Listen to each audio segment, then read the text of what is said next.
Hello সবাইকে, সবাই কেমন আছো?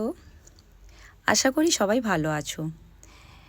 তোমাদের সঙ্গে আরেকটি ভিডিও আমি শেয়ার করছি। মেকআপের প্রথমেই আমি কিছু কথা তোমাদেরকে বলতে চাই। এখন সামার সিজন চলছে। এখন মেকআপকে লং লাস্টিং করতে গেলে কিছু কথা আমাদের এবং ক্লায়েন্টদের মাথায় রাখতে হয়।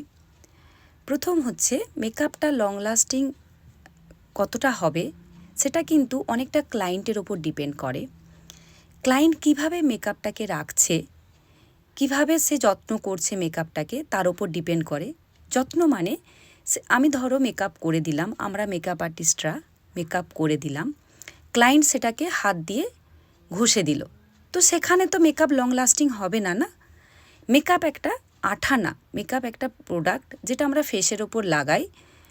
সেটা কিন্তু কেউ যদি রাব করে সেটা সঙ্গে সঙ্গে উঠে যাবে।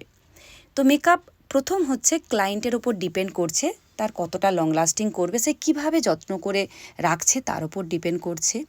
সেকেন্ড হচ্ছে মেকআপ করার সময় যদি আমরা এসি রুমে সাজি তো সেখানেও মেকআপটা অনেকটা লং লাস্টিং হয়।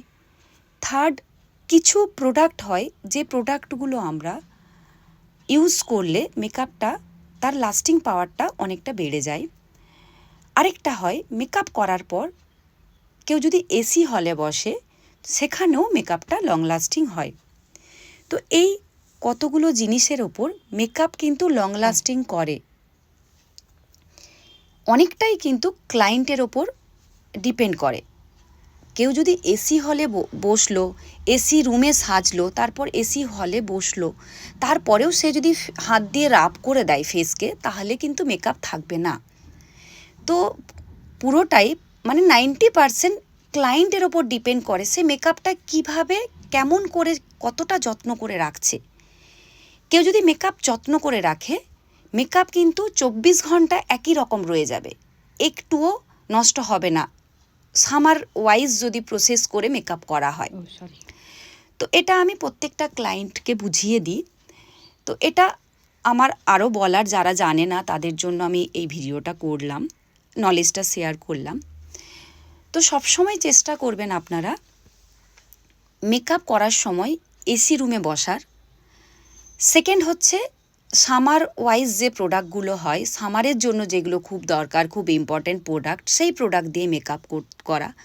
থার্ড হচ্ছে এসি হলে বসা, এবং ক্লায়েন্টকে মাথায় রাখতে হবে সে মেকআপ করেছে, তাকে মেকআপটা যত্ন করে রাখতে হবে।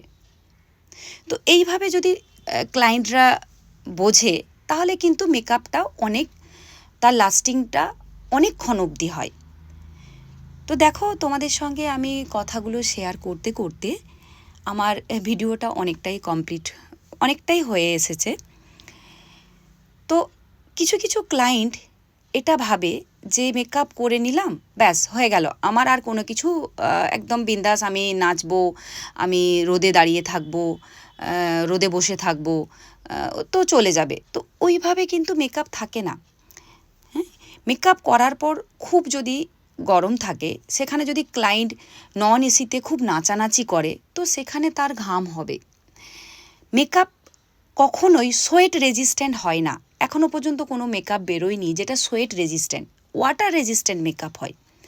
সোয়েটকে কন্ট্রোল করার জন্য আমরা কিছু প্রোডাক্ট ইউজ করি, সেই প্রোডাক্টগুলো ইউজ করলে মেকআপটা লং লাস্টিং হয়। তো দেখো, আমি অনেক কিছুই তোমাদের সঙ্গে শেয়ার করলাম। যদি ভালো লাগে তাহলে ভিডিওটা অবশ্যই শেয়ার করো, অন্য কাউকে দেখার সুযোগ করে দিও।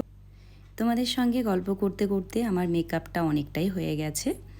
তো আমি যাকে সাজাচ্ছিলাম তার চোখে খুবই জল আসছিল লেন্স পরার জন্য, তো ওই জন্য আমি শেষে আইল্যাশ পরাতে পারিনি তাকে।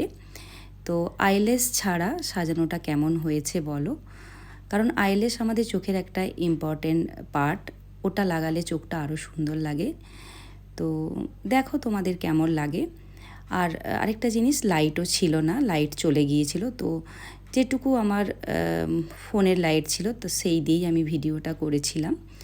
তো যদি ভালো লাগে অবশ্যই ভিডিওটাতে লাইক, কমেন্ট অ্যান্ড শেয়ার করো।